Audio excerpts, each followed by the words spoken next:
Hi! Today we are talking about the Twitter Advanced Search Tool. I think it is a tool that most people do not know how to use, and it's an amazing tool to build rapport with your future podcast audience. So I'm going to get into it, and I hope this helps in your podcasting journey. Again, my name is Espree Devora. I've produced over 700 episodes in the podcasting space with my podcast, Women in Tech and WeAreLATech. I've been featured on Apple, on Spotify, and my goal for this channel is to get each of you to 10,000 listeners a month. All right, here we go. The Twitter Advanced Search Tool. You are going to be blown away. I'm blown away. And all it takes is 15 minutes a day to get it going. This is something that doesn't get utilized. So you'll want to go to twitter.com/search-advanced, twitter.com/search-advanced, as you'll see right there, right? And then you want to search for things within your target audience. So let's say you have a podcast about, let's just say you have a podcast about business, right? And so you wouldn't type in necessarily just the word business because it's too general. So you'd want to get really specific on what kind of business you have to find the right people. So I'll just do something like related to my Women in Tech podcast, right? So we have all these words. So you could either use all these words, exact phrase, any of these words, none of these words, hashtags, any language. And look, you could go through all the languages, right? Or you can use from a certain account, to a certain account, mentioning a certain account, replies, showing links, the number of engagements and retweets, the date someone posted, and then there's one extra bonus feature that I'll show you. So I'm going to walk you how to use the Twitter Advanced Search Tool in order to find your potential podcast listeners. So I'm going to use the example again for my Women in Tech podcast. It's womenintech.fm if you want to check out my podcast. And so let's pretend I'd like to get to know more people interested in women tech. So maybe the easiest thing that I'll try is I'll type in the Women in Tech hashtag. I'll do any language, but if I wanted to, I could just say English. Okay, so I'll just choose English for now. And then I'm going to leave the rest blank. But let's say I want one that has at least, let's say, 15 likes, right? We'll keep it pretty low. If they have retweets, likes, and the dates. And so I'm going to leave that. I'm going to show you. So let's look at the search results now. And you'll see up here, right, in the search field, you'll see how the advanced Twitter search tool lists out your search from that tool. So you can see how they do it. And now it defaults to top.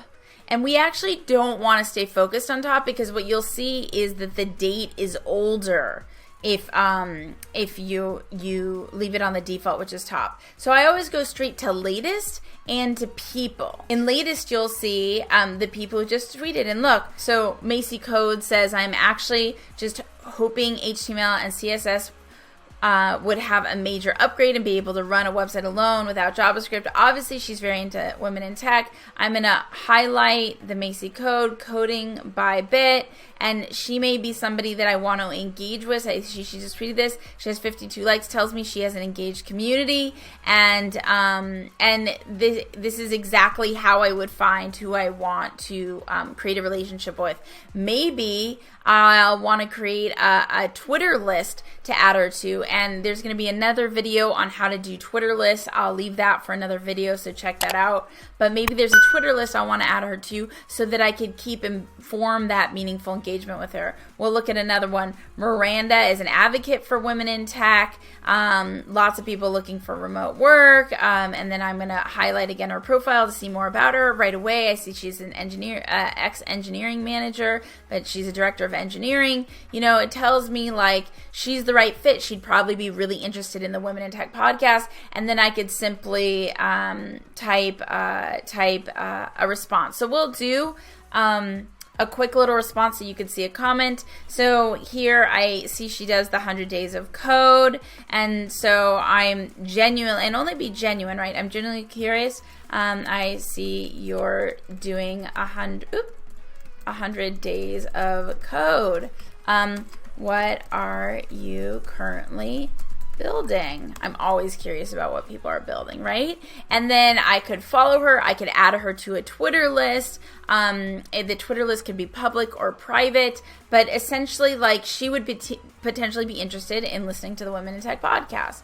The next feature I'm going to show you is people. And so people will show the key term that you're searching over here. So you can see my Women in Tech podcast pops up right away at the top, right? And so why is that? Because I have the keywords optimized in there. So you'll want to optimize your keywords so that see how I have Women in Tech right there? So when people search, this is how they can find you as well. Now, an extra really cool thing that you may not know exists is this near you. So if you see on the right, people from anyone, from people you follow, location, anywhere or near you.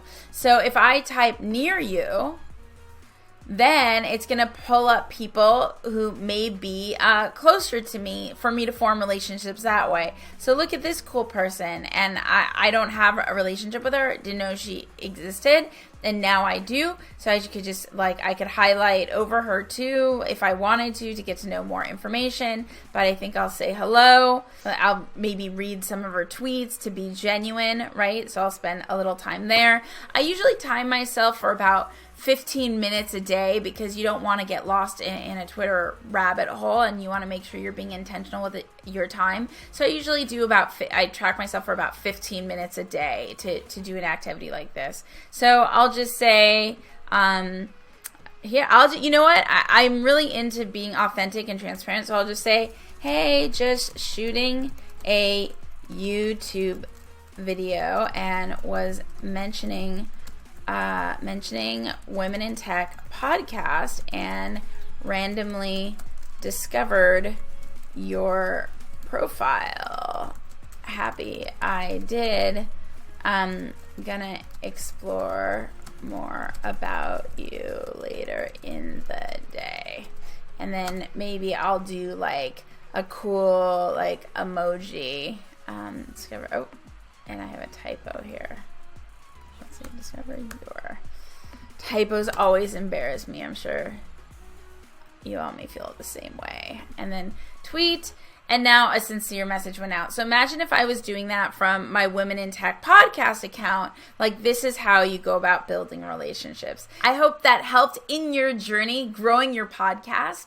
And if you have any questions, be sure to let me know in the comments, and I'll be happy to answer them on this channel. So all you have to do is ask your question in the comment, and then I will be answering them in a video. Remember to like and subscribe. It helps me a lot. And I will see you guys in the next episode. Oh, and if you want to tune in to know my journey with this YouTube channel, I post all my stats in the description below, so you could see what number I'm on, how many subscribers I have, how many total views I have, so you could pay attention to what works and what doesn't work in even growing a YouTube channel like this. I'll see you in the next episode or YouTube video. Bye!